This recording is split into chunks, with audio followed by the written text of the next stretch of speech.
Ladies and gentlemen, good afternoon to the special presentation of Peace Week 2023 with a title that I've been thinking is so right on, Reclaiming Our Health and Rescuing Our Planet. You know, it's like rescuing our planet from us. That's kind of the thing. So my name is Charles Betterson. I'm representing Living Earth, Planet Blessed and the steward of the Convergence Room for Loving Living Earth Steward Airship. And it's my privilege to be able to introduce dear beloved friends from about 1997 at the Unity Church of Anderson, Indiana, when my minister said, "Hey, could you put up a couple of house guests?" And I said, "What?" Looking forward to a peaceful weekend. And my life has never been the same ever since. Dr. Will Tuttle and Madeleine Tuttle, who are going to share with us over the next 55 minutes or so an amazing gift and blessing. Will and Madeleine, take it away.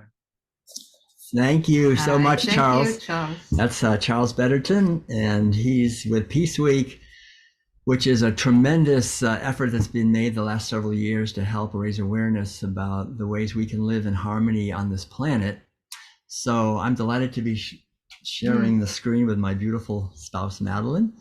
We just celebrated our 30th wedding anniversary. Time flies when you're having a great time. And I want to thank all of you for joining us. So, it's great to see you here.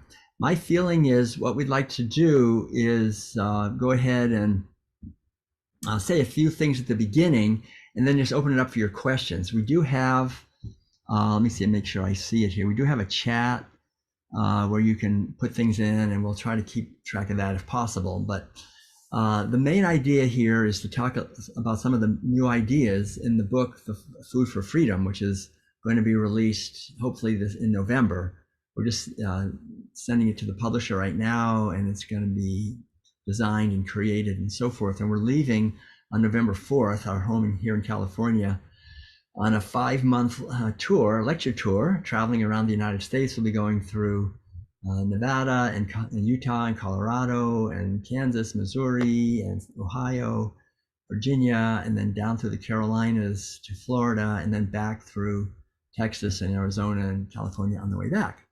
So we're going to be sharing some of these ideas. And the main idea really is that underlying everything, of course, is the good news that we don't need to eat animal foods to be healthy, and that we can free animals. And once we do that, I think we have a foundation for peace and freedom and sustainability and abundance and joy and so forth on this earth for ourselves. But there's so much more to it, actually. And so Madeleine's going to be just with us here in the beginning and talking a little bit about diet and nutrition. We want to start with that. The 6 keys, basically, to healthy living are diet and nutrition, and then meditation and relationships, and then also exercise and nature and creativity. Those are the 6 that we want to discuss today, and then open it up for your questions. And so nutrition is a big one, really, because it doesn't only refer to food. I mean, we were talking already about food, but it also refers to, like Madeleine always emphasizes, all the other things we put on our skin and what we clean with, clothing, cleaning, right? All these things, and and then what we're reading. I mean, nutrition is really what we're taking in from the world around us.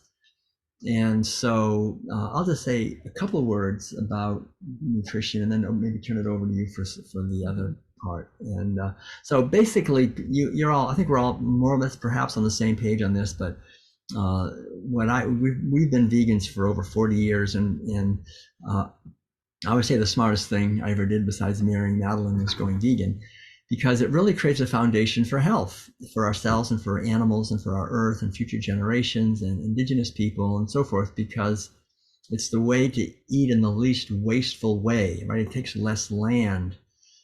Oxford University just did a study. They said if we didn't eat animal foods, we could free up as much land as the entire continent of Africa, which is a huge amount of land. That's like the United States and Canada and Europe and Australia combined.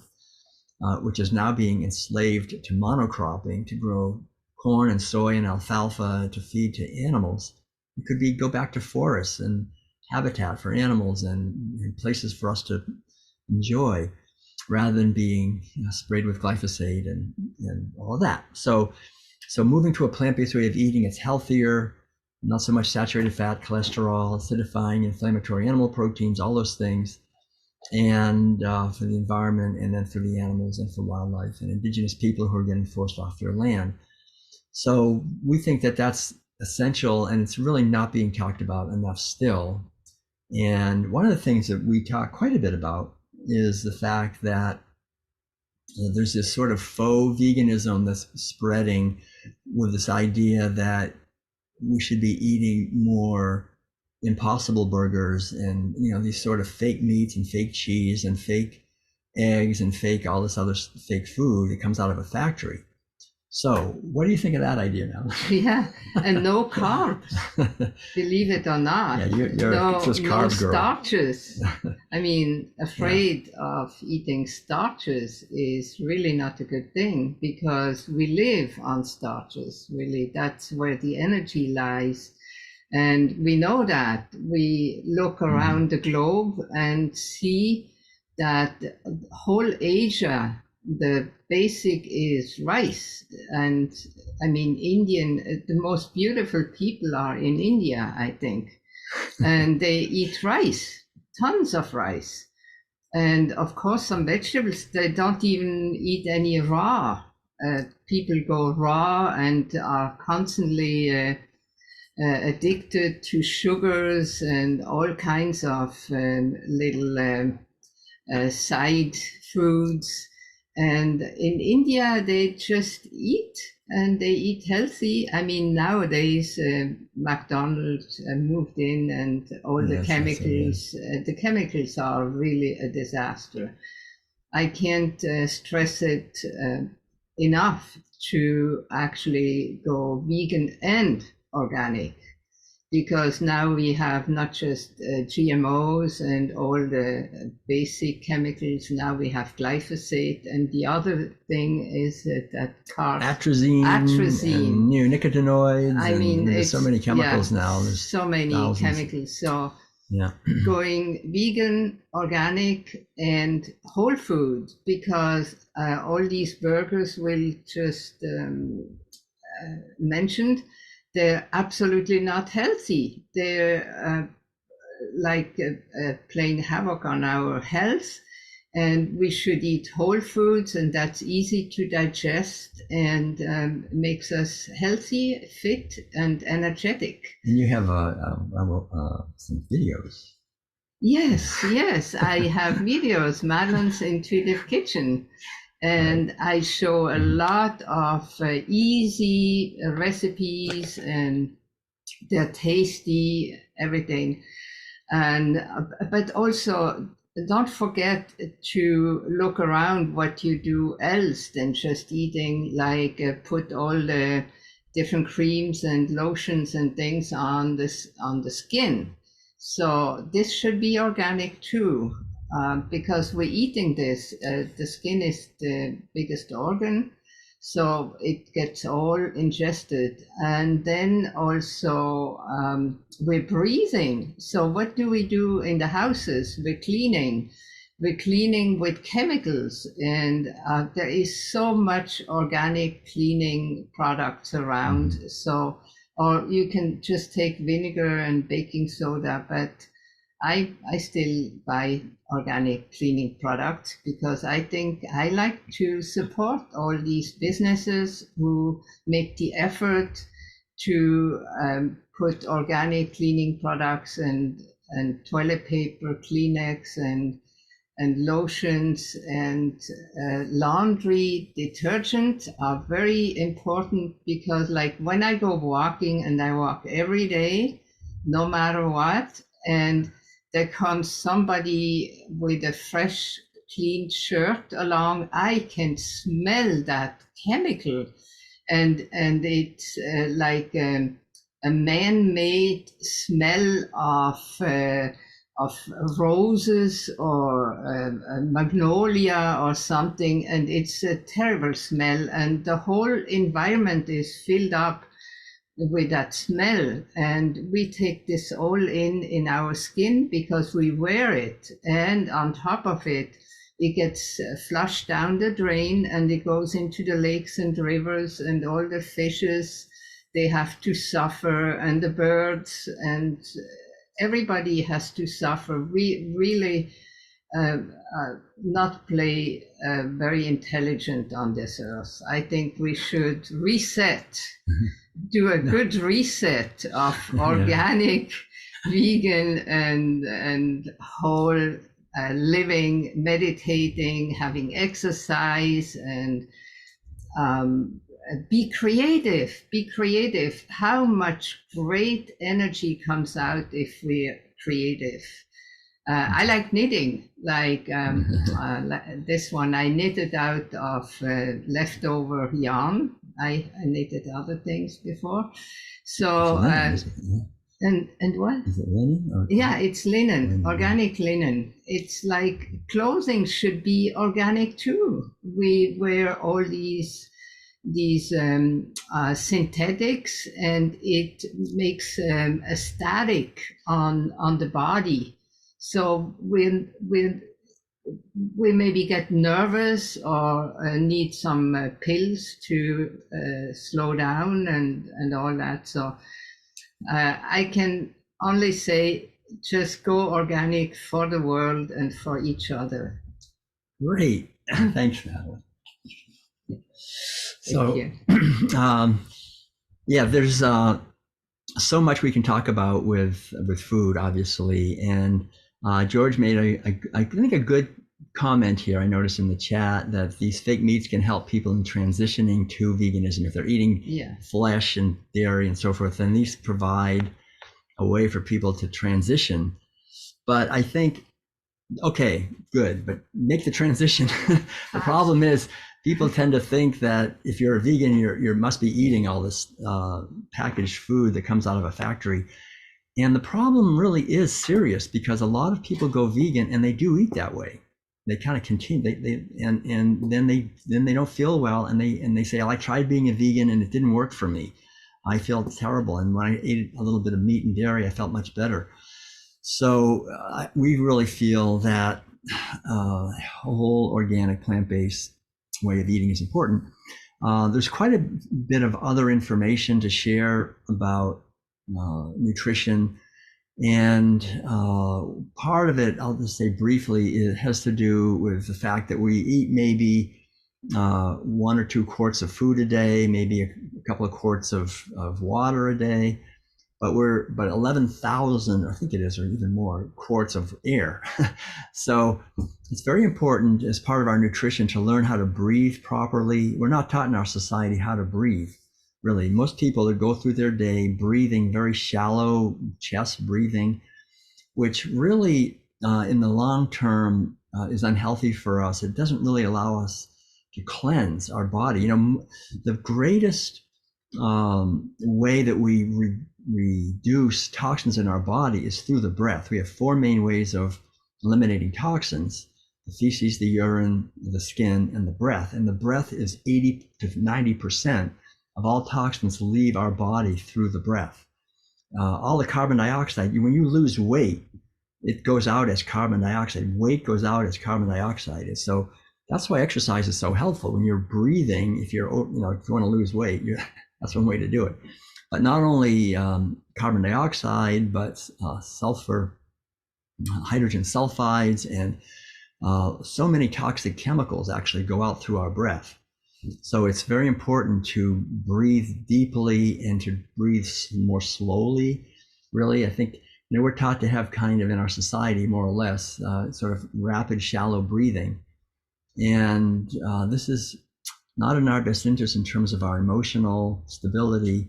So we can practice breathing more slowly and more deeply throughout the day. Just practice being aware of the breathing can be very helpful. And then, of course, being aware of the breath, the quality of the air that you're breathing in as well, That's just something that we have to be aware of nowadays. Indoor pollution is a big problem. When I go to Switzerland, for example, there's such a tradition there. Everybody has their windows open all the time. They're always airing out, fresh air, fresh air. Madeleine's always saying, we need more fresh air. We live actually in Lake County, California, which has, according to the American Lung Association, the best quality air in the entire United States of any county. So we didn't know that when we moved in, but we found out. It's one of the reasons we moved here, because we knew it's way out in the country. But good quality air is important, and we live now with so many chemicals inside our houses. Everything is off-gassing, carpets and paint and all these different things, formaldehyde. So it's good to really be proactive. That's the key I want to emphasize over and over again. Be proactive in your health, because we should forget the idea that we have any protection at all from the government or any agency. Those agencies have all been completely captured by the industries, and there's no money in healthy people at all. The big money is in chronic disease, and these agencies have been captured by the pharmaceutical biochemical complex, which is basically petroleum. Petroleum chemicals and pharmaceuticals come from petroleum also. So the petroleum industry makes huge profits on sick people through pharmaceutical products and through chemicals. And there's over 80,000 toxic chemicals that are now being just basically spewed. So it's a poisoning of humanity through food, air, and water. And so we really need to be proactive to cleanse our body as much as we can, or at least not take it all in.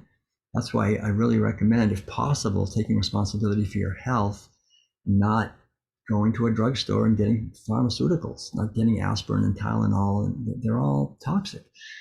And doing the best we can to be conscious about the water and make sure you have a good filter. Fluoride, for example, fluoride is in most of the water now, and it's well known to reduce intelligence and to interfere with the pineal gland, which is really our connection with our spiritual intuition, and it calcifies the pineal gland. So the more we can eat healthy, whole foods that'll naturally cleanse the pineal gland, chlorophyll, rich greens, and so forth.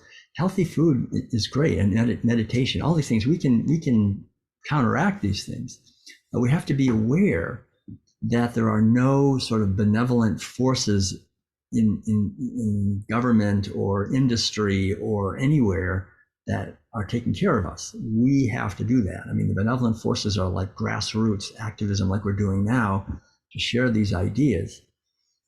Because, in 1986, before they passed, for example, the Vaccine Injury Act, which took away all liability for vaccines, the average rate of chronic disease was only 6% in the United States. When I was a kid in the 60s, it was only 3% chronic disease in the 1950s. That was by the mid-1980s, it was up to 6%. And now it's over 50% of people in the United States have some kind of chronic illness where they need to take medications on a daily basis. I mean, that's a huge amount of money going to the pharmaceutical industry for that. And they use that money to just completely control the narrative coming through the mainstream media. So we're not really being protected by the media either. We're hearing a lot of lies. You don't hear the media telling everybody that we should take our shoes off and stand on the earth and go swimming every day and breathe and have healthy relationships. They talk about, no, take this drug and be afraid of each other. And fear is really another big detrimental effect on our health.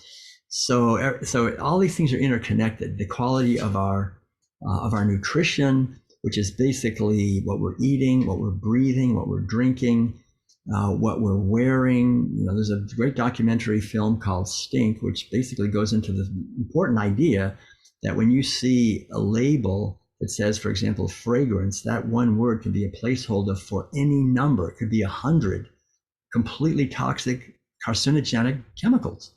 There's literally no protection at all. And the United States is kind of unique in this. I mean, Europe, there is protection, but here in the United States, there's literally no protection.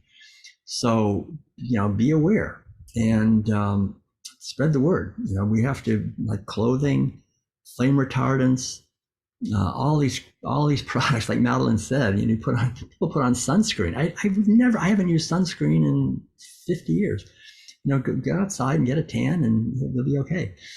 These chemicals are really carcinogenic and harmful on many levels. So you're not going to be told that typically, and it's good to learn. And also teeth. Be aware of toothpaste. All these things. We make our own. We can make our own things. I make with salt and mainly baking soda and some peppermint oil. Fantastic, for your teeth. So I think we have to realize that, like sodium lauryl sulfate and these chemicals, we have this huge epidemic of gum disease and so forth. It's from all these toxic chemicals again. So the poisoning of humanity is not only physical poisons, a lot of it is metaphysical poisons. Just like we do to like cows and sheep and these animals, chickens, they're living in very toxic environments. There's over 10,000 drugs and hormones that are inflicted on these animals in order to exploit them.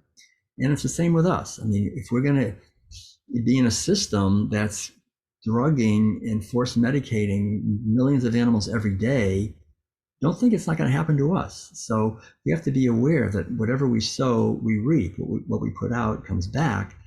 And so just like these animals are being exploited with these chemicals, it comes back to us. So it's really important to realize that the profits are in people who don't ask questions, right? Who believe authorities.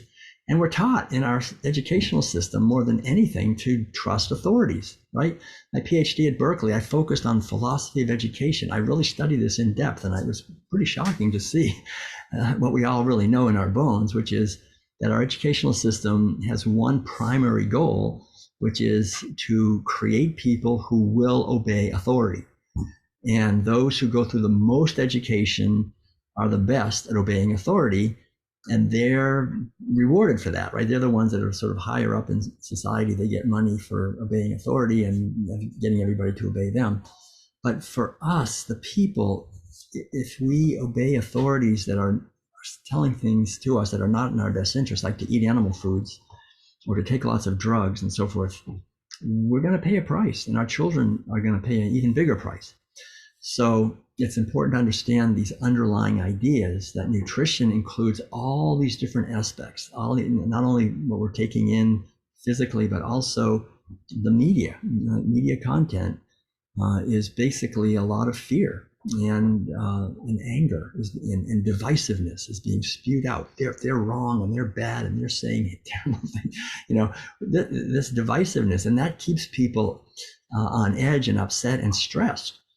And again, it's well understood that stress and fear, if you want to have people sick, just increase stress and fear, they'll be much more sick.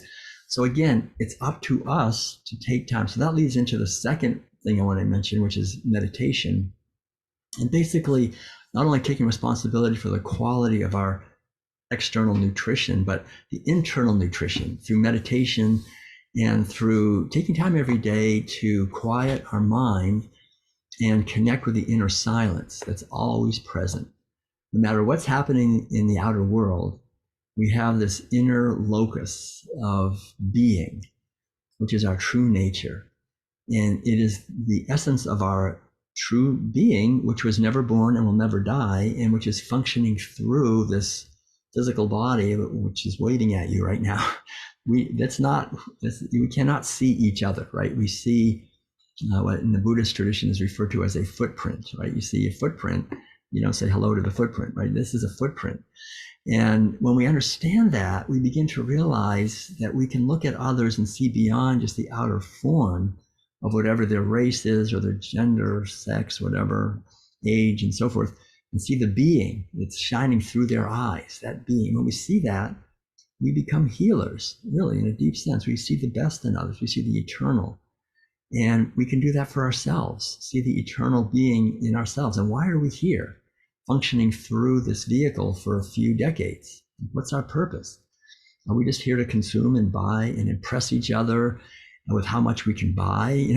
We're trained in our society that the people we venerate the most are the super wealthy elite who can go wherever they want and do whatever they want. but what kind of inner peace do those people really have? What kind of benevolent kindness and caring and creative blessings can we give, actually? And it really doesn't depend so much on the outer trappings of our life. It really depends on the quality of our consciousness and the quality of our relationships.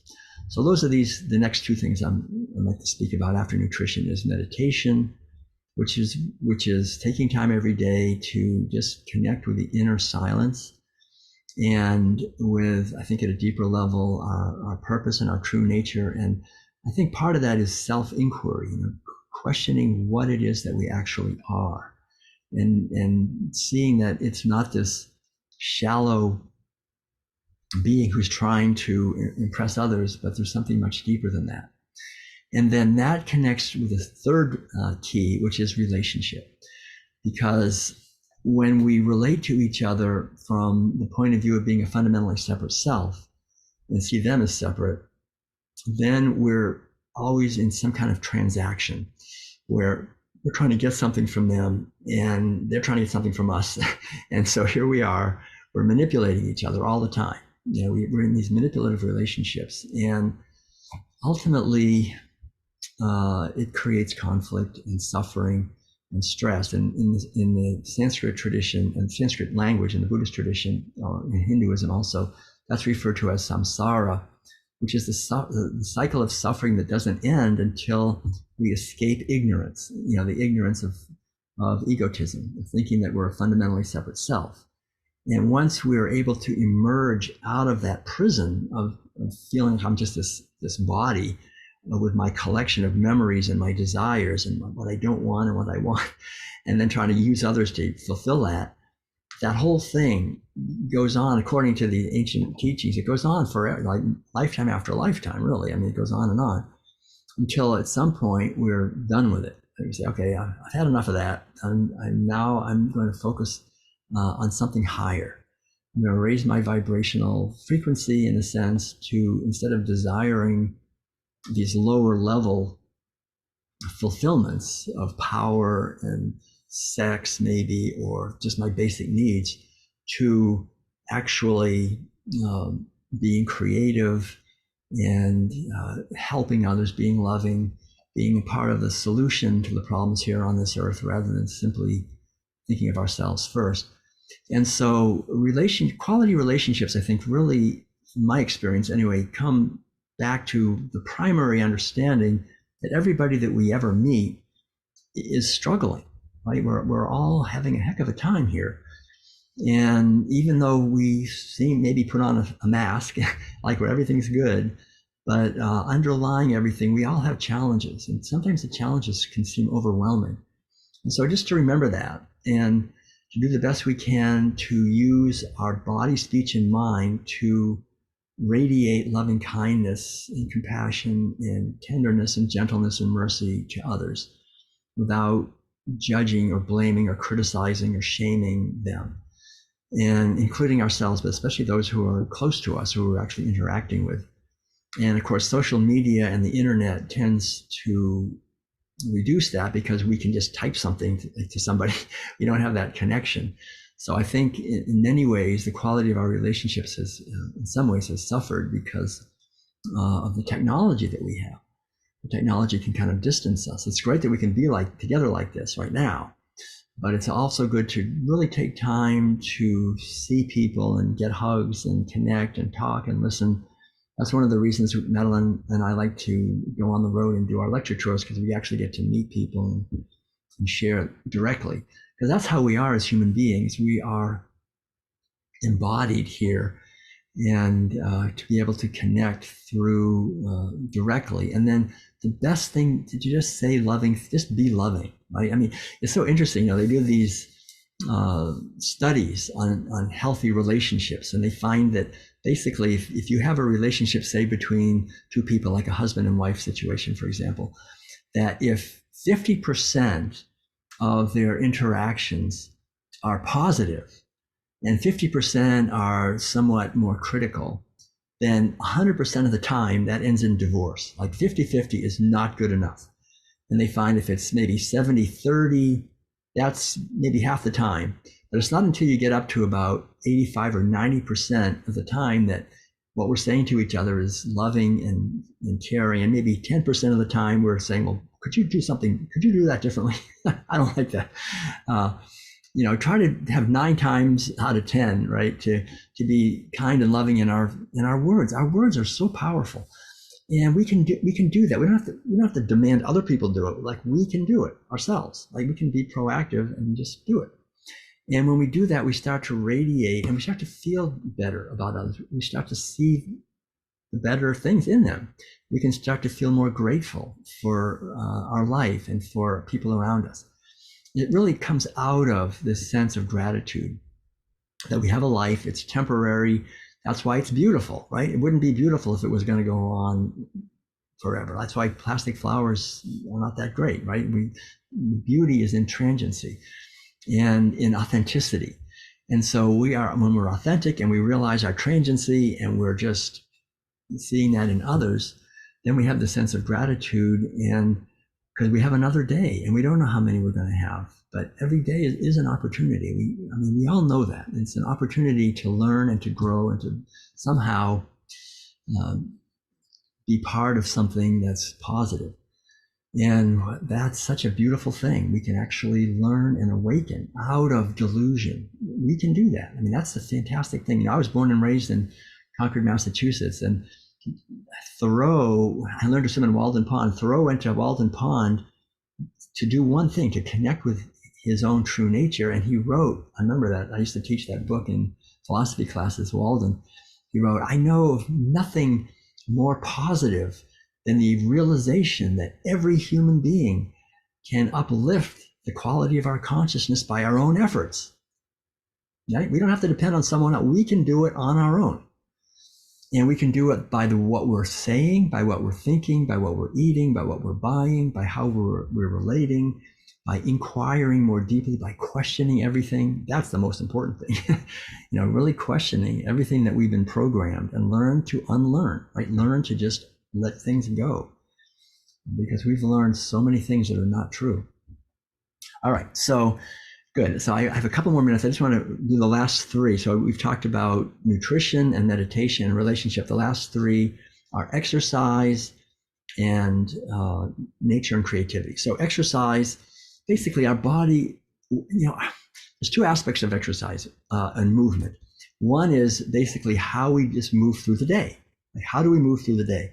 And one of the main problems is, in our society, we are taught that we're in our head. Like, we're taught like that we're this. Like, when you put kids in a classroom, you sit them in a chair and you talk to their brain, and we teach little kids from the time they're little children, that they are just a disembodied head that has to learn and write, but the body, we're a body.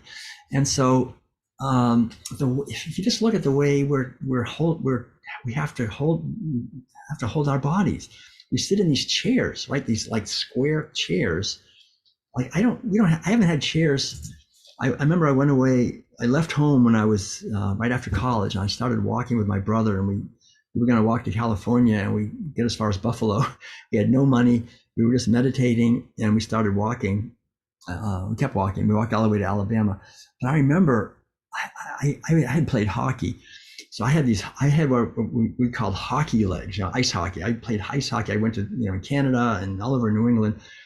And so I had these really big, tight muscles in my hips. But I wanted to learn to meditate. So I would sit on the ground, and my knees would be up like this. I was totally uncomfortable. But I could see, other people could do that. They could put their legs down. They could actually sit on the earth. And I said, I want to learn to sit on the earth. And I realized that our whole furniture, everything about our furniture and the way we have everything, is set up for us to have a sore back, to be uncomfortable. So anyway, I haven't had chairs since I left home. I figured out when we finally ended up, we walked all the way to Alabama in this Zen center, and the Zen center, they had a zafu and zabuton making party, where we learned to make zafus and zabutons, which is, zabutons are these square cushions, and zafus are round ones. So I'm sitting right now on a Zafu and a Zabuton. That's what I'm doing. I'm sitting on the floor here, and it's like the greatest thing. You just sit on the floor, and your back is nice and straight. You have the problem is we're in a chair. The spine goes out in the back, and then our head goes forward, and then our whole neck. I mean, it's ridiculous. It's so hard on our body. We go to other cultures, we see people sitting on the ground, they're squatting. When do you ever see anybody squatting? I mean, that's a natural human thing. So anyway, one part of movement is to try to just get back, maybe relearn sitting lower and getting up and moving around, maybe having a desk where you sit on a ball or sit on something or stand, or I don't know, whatever, but chairs are not a good idea. And they're comfortable, you're kind of laying back, but I used to teach the Epic of Gilgamesh, the oldest writing in the world. And in the Epic of Gilgamesh, there's Gilgamesh, who's the king, who's from Uruk, and then he goes out into the wilderness and he meets Enkidu. And Enkidu is this wild man who runs with the animals, and the animals talk to him, and he's totally in harmony with nature. And so Gilgamesh meets him, and then he goes back to Uruk, the city, and he brings a harlot, a prostitute, with him, because they want to bring him out. They want to get him to come to the city. So they bring this prostitute out, and she looks at him, and he's sitting on the ground, and she looks at him and she says, "Get up off the ground." You know, that's it. That's what happened. And that was written 3,000 years ago, you know, and we got up off the ground and we went into the cities and we learned to sit around on chairs. And then when Enkidu went back, it's in the story, when he went back to run with the animals again, they all ran away from him. Who's this guy? He was weird. And they ran away. They weren't friends with him anymore. That's what's happened to us. You know, we got urbanized and disconnected from nature, and we're eating flesh and torture all the time, and we go out to be with the animals. They all run away from us. They're smart. They don't want to be anywhere near us. So all of this has to do with movement. You know, we're just, it's not our fault. You know, we're just taught to disconnect. And so there's many aspects to this. We can talk a lot about that, but that's one aspect of movement. The other aspect is this exercise. So I just highly recommend having an exercise routine. Madeleine has her extra striding. I do Tai Chi and yoga and swimming and bike riding and jogging, different things. But it's really good for strength, for flexibility, for endurance, for balance, you know, all these different things. To find a routine. I would really recommend to everyone, for sure, have a morning program. Something you get up out of bed and you have a routine, like for however long it is. Like for me, it's about 2 hours, and an hour of meditation, at least, and some journal writing, and then movement, exercise, and play the piano, and something to kind of create the foundation for your day that's really positive and invigorating.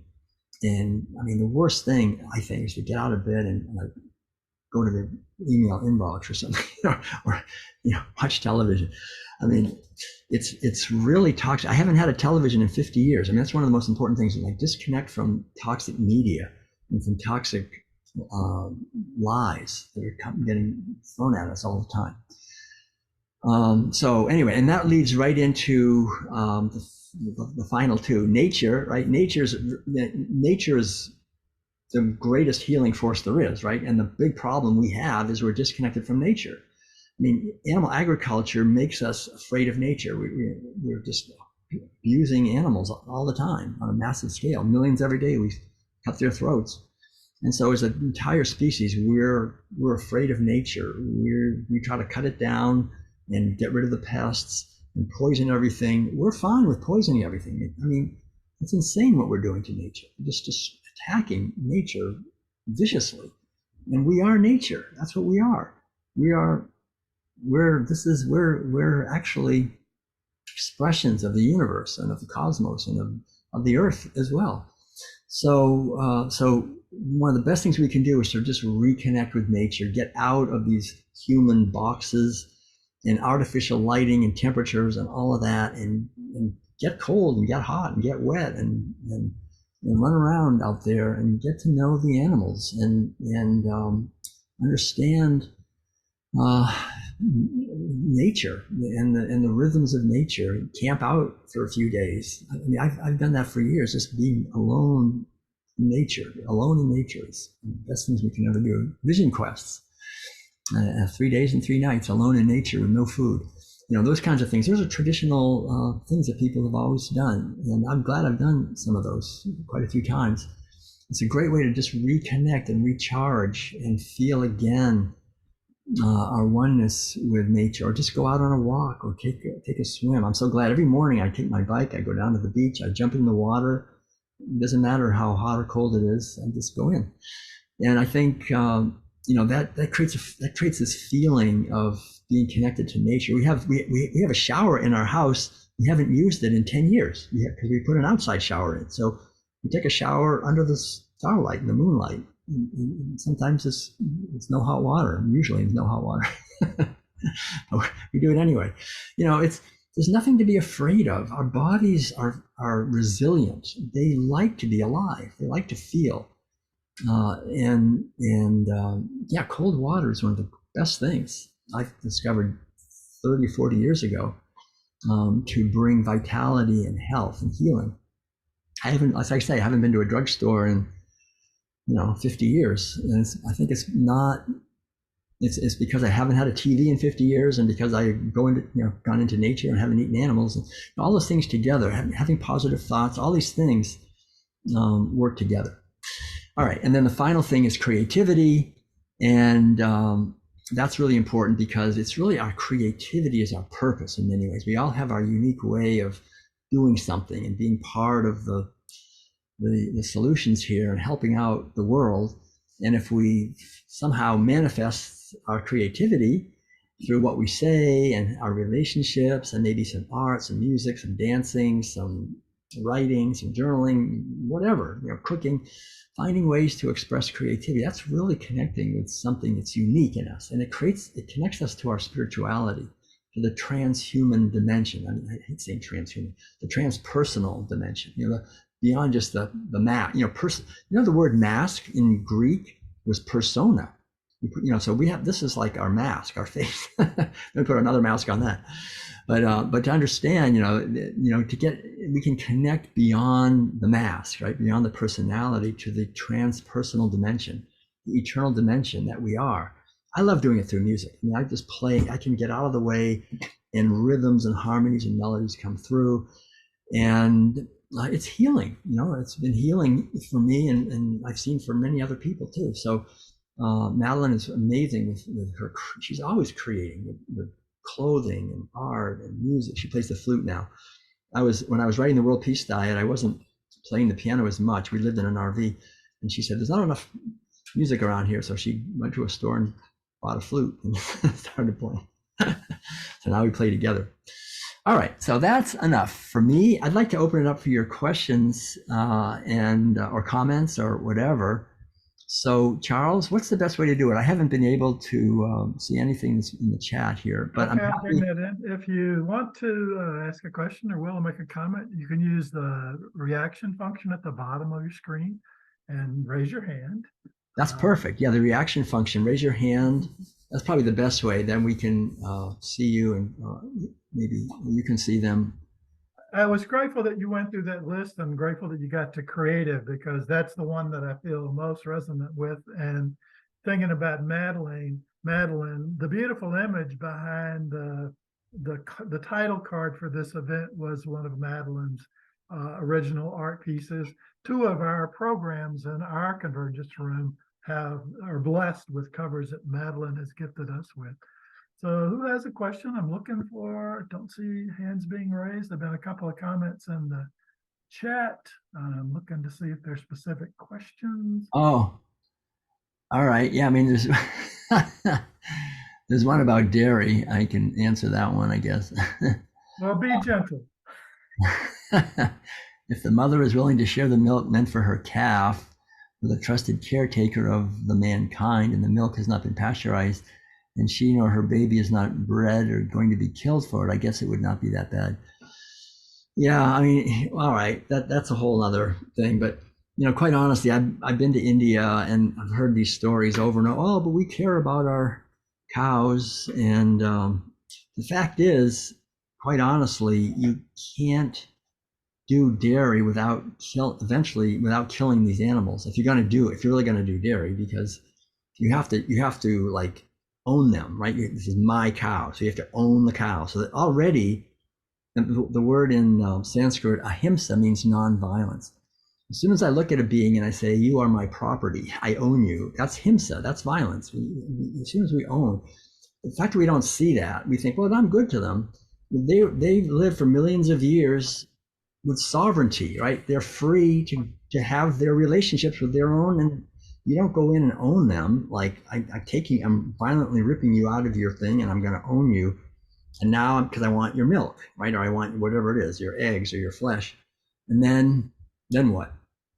And then you take some of the milk, and then what happens to but then the milk dries up, right? And then what do you got to do? Then you need to impregnate her again, so you can get some more milk, and you got to impregnate her again, over and over again. And you got all these calves, and half of them are males. Oh, okay, we can castrate them and use them to pull the plow.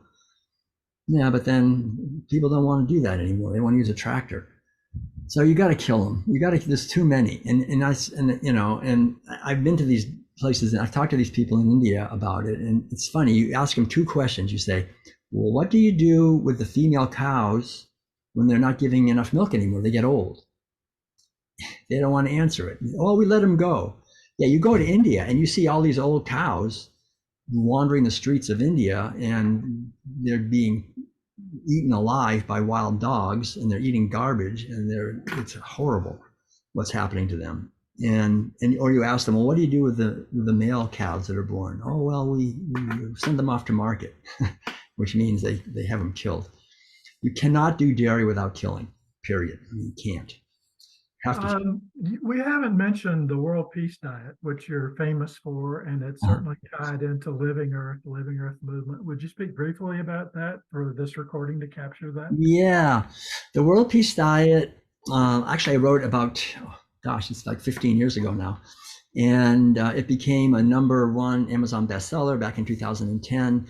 And the main idea in the World Peace Diet, like I said earlier, is this great good news that we don't need to imprison animals to be healthy, and to understand that we're all interconnected, and whatever we sow, we will reap. So if we sow kindness and love and caring in our relationships with others, that boomerangs back to us as kindness, love, and caring in our own lives. We see that happening in the big picture. And if we don't understand and we sow seeds of domination, exploitation, and abuse of others, we pretty soon find out that we get abused and dominated, and we find illness happening to ourselves. And so the World Peace Diet, the main idea is that we have absolutely a golden open road right in front of us as human beings to peace, to world peace.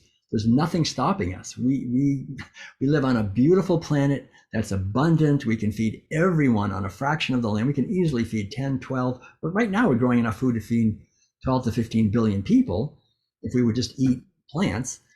But we have conflict and war and all this violence because we don't understand that. We dominate animals, we exploit them, and then pretty soon we start treating animals the way we start treating each other the way we treat animals.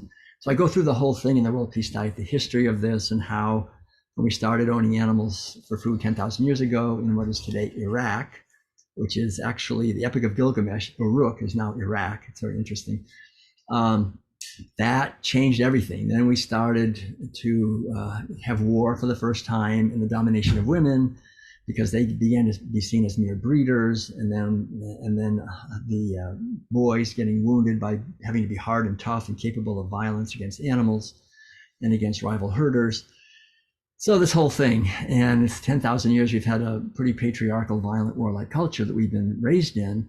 But the good news is that we don't have to. We can make an effort to understand that, bring our own lives into alignment with that understanding, and become healthier and happier ourselves, and then share these ideas with others, and basically try to live a life of kindness and caring, not only for those who can retaliate, but for those who cannot retaliate, right?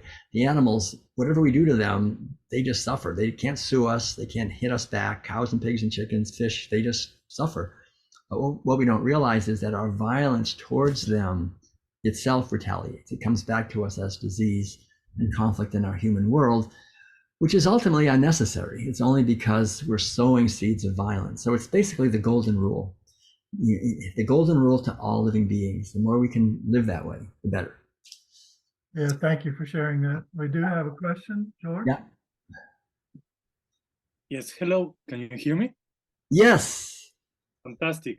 Hello, Will. Thank you for your fantastic talk. And I want to ask you about this question. I'm going to write it also in the chat box about the difference that you perceive, your heartfelt opinion between veganic and organic. Good. Yeah, thank you, Jorge. We like Madeleine and I have right here where we live in Northern California. We lived in an RV for 17 years, so we couldn't grow anything. We just grew some sprouts on the kitchen counter in our RV and are rolling home. But now we have land and we planted a few trees, and we kept planting every year more fruit trees. We now have 75 fruit trees right here, and it's veganic and organic. So what veganic is basically different from organic. I mean, we really emphasize to everyone how important it is to minimize the amount of commercially produced food, like avoid pesticide, herbicide, fungicide, larvicide, all those chemicals. So organic farmers are doing that, but they're also very often using bone meal or blood meal or chicken litter or different kinds of manure, all that kind of stuff to enrich the soil. And so what veganic gardening is, it's organic, but also it doesn't use any animal inputs. So it's building up the soil. So we're an experiment. We're doing it, we're learning. And so we've been using wood chips, of course, and those break down into soil. We use compost tea, and of course we compost everything. So we're making compost and we're composting, and we use it's called EM, which is effective microorganisms. And we have a whole bunch of things. Madeleine's a little bit more up on it than I am, but we use all these different things. It's something called bulk, something char, not bone char, but wood char, and minerals. Glacial rock dust is really good for a whole variety of minerals. Anyway, we're feeding and building the soil all the time, and it's getting better and better. We've been here for 10 years, and we're building up the soil. And the more we build up the soil, the more now we have earthworms. We have a much richer, more wonderful soil, and these trees are doing great. I mean, we got about 600 or 700 nectarines on a nectarine tree, and we really a lot. We get enough to eat and to share and to sell at the farmers market even.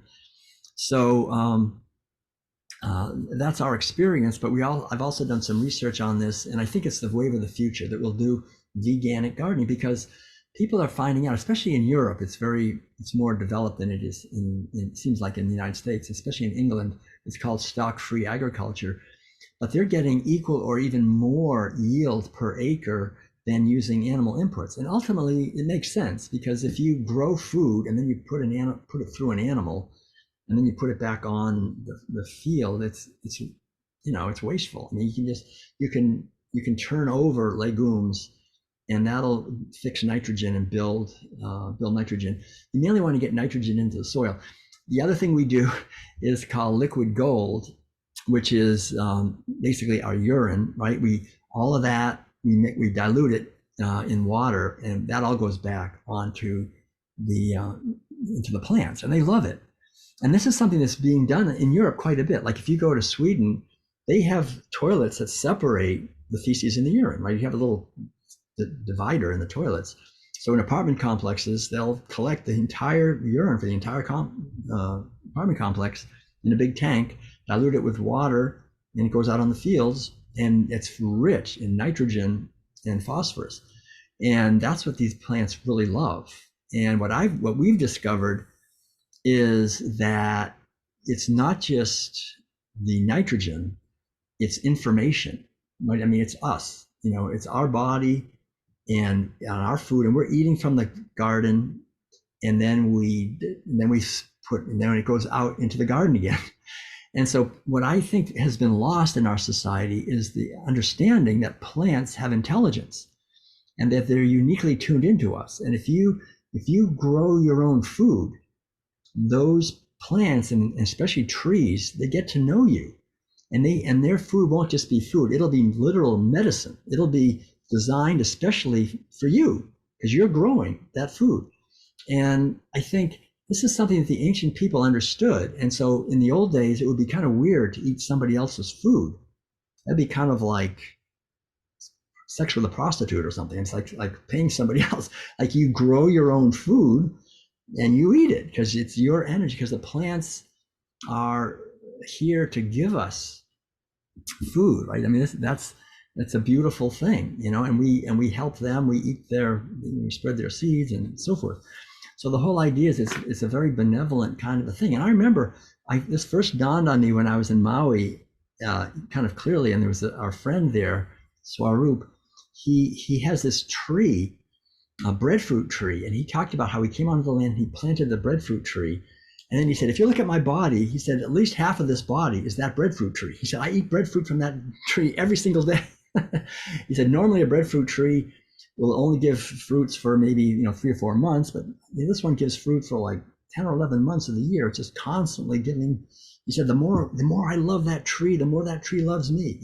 That's how it is. That's what we find. The more we love our garden, the more we love our trees and our plants and our vegetables that we're growing, all these cucumbers and tomatoes, and the more we feed the soil and go out and check on them and give them water, it's like this love comes back and we feel great. We eat foods and we feel like, I eat these figs. I've been eating a lot of figs lately from the trees, figs and nectarines and apricots and peaches and apples. We have all this stuff pouring in, blueberries and walnuts, almonds. And it's just food that's got more than just the nutrients. I think it's actual information on some level.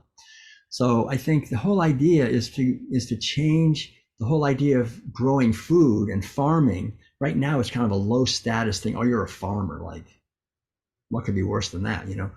To like the greatest, the highest calling you can have, right, is to actually grow food, especially if you're growing food for other people. So the food that we don't grow ourselves, we go every Friday to the local farmers market, and we know like these 3 guys, Alex and Owen and Joe, and they have their own gardens, and we buy their food, and because we know it's organic and grown with a lot of love. So anyway, I think supporting local farmers and really raising the awareness about how noble and wonderful it is to grow food in a loving way, and it takes a lot of skill and practice, and it's a great thing to do.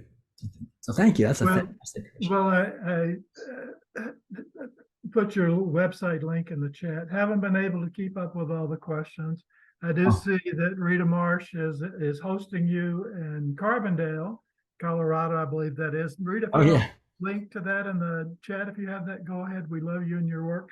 And the one question that I'm sure you don't want to miss, George asked about the new book, how to learn more about it, how to get a copy. Okay, thank you. Yeah, the title of the new book is Food for Freedom, and it's being published by Vegan Publishers in Boston, Massachusetts. And we're sending it, it's finished, and it's now gone to the book designer, and then it'll go to the indexer, and then it'll go to the printer. And we're hoping that the actual physical books will be ready by November 4th when we leave on our tour, and we can have them with us. And so it'll be around November 4th. That's the goal, that they'll show up on Amazon and you can order them on our website. And I'm happy to sign copies and send them out. And then we're hoping it'll be a Kindle edition. And then at some point we'll get an audiobook, because a lot of people like to listen. So we do plan on getting it as an audiobook, but it's a major book. It's like it's actually more pages than the World Peace Diet, which was 330. I think it's about 350 pages. It's a big book. It really goes into what I talked about earlier, the ways that our society is taking away our freedom and how that's related to our imprisonment of animals. It's got part 1 and part 2 kind of go into that. And then part 3 are all the positive things we can do in our own lives to help create freedom and peace and health. They go together. Freedom and health really go together. Well, I kind of like the fact that creativity encompasses mindfulness. My co-founder of Planet Bliss and Mindful Success, Yes. Leslie Riopel, is here, and music fits in there too. And you haven't mentioned music, but I love your music. That's why I met Will. I've got, I think, all of the old CDs. I haven't bought any lately, but the music makes my heart sing. I also want to acknowledge a couple other people who are here. Dr. Barbara Leger is going to have a beautiful program in our convergence room on Friday. You might want to, can you share just the title of that briefly? You know, briefly is part of the creativity. Can you unmute yourself?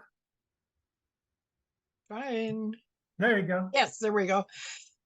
What if it is coming together while appearing to fall apart is the title of the workshop. And I think that's what's happening. And I love Will's music. That's how I met you too, years and years ago. Oh, great. And we're neighbors. I'm in Redding. Oh, good. Oh, in Redding. Yeah. Fantastic. Well, thanks. That's wonderful. I feel the same way. You know, yesterday I was having some trouble with the irrigation system, but I realized it's the same thing every time. Whatever happens, it's either a blessing or it's a blessing in disguise. It's one or the other. It really is. I mean, this thing, you know, I dropped a big rock on the irrigation system, it broke the thing, and I thought, oh no. But then I realized that there was a leak that I would never have known if I hadn't dropped that rock. So it was a blessing in disguise. I think whatever happens, we can find underneath it, there's something positive. And that's part of I think the job here is that we tend to see things that we think, oh no, that's another bad thing. Maybe it looks like it, but what good can come out of that? How can we transform that into something that even more beneficial for ourselves and for others? And I think, you know, that's the underlying idea, is to really be creative and turn things around in our lives so that we can be, again, part of the solution to the problems here rather than just contributing to them. All right, so I think we may be at the time when we should probably kind of wrap it up, unless anyone has any final pressing question. I think we can go on to something else. But I want to thank all of you for joining us. A big thank you, of course, to our great friend and longtime colleague, Charles Betterton. And we will make this available, the recording available on our website, which is just go to Will Tuttle, go to YouTube and go to Will Tuttle. And then Charles, I guess we'll have it'll be on Peace Week. It'll be somewhere, right? Yes, we will. It will be available, and we'll share it on our Mindful Successful Living and on the Living. Sure. Rita has her hand up. If you're okay, I'd love to give her a minute. Yeah, sure. Mm-hmm.